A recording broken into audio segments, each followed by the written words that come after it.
Bonjour à tous. Alors vous le savez, depuis plusieurs semaines maintenant, la France est durement et violemment attaquée par des mouvements politiques extrêmement radicaux qu'on appelle des mouvements racialistes, décoloniaux, indigénistes et qui en fait voudraient tout simplement expliquer que notre pays tout au long de son histoire a été raciste, esclavagiste, colonisateur et qu'il devrait aujourd'hui réparer et demander pardon au nom de son histoire. Alors ce mouvement s'est attaqué symboliquement à des statues, les statues des grands hommes de l'histoire de France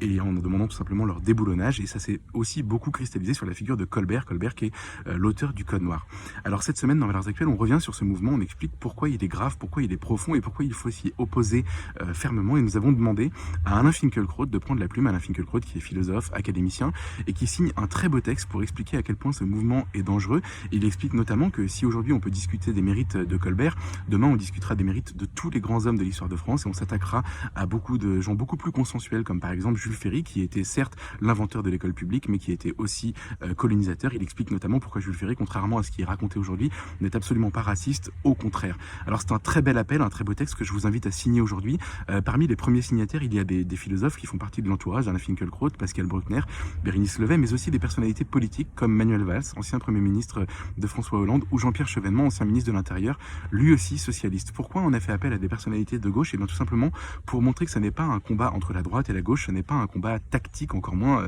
stratégique, mais aujourd'hui un combat tout simplement pour la survie de la France, la défense de son histoire, de sa culture, de sa civilisation,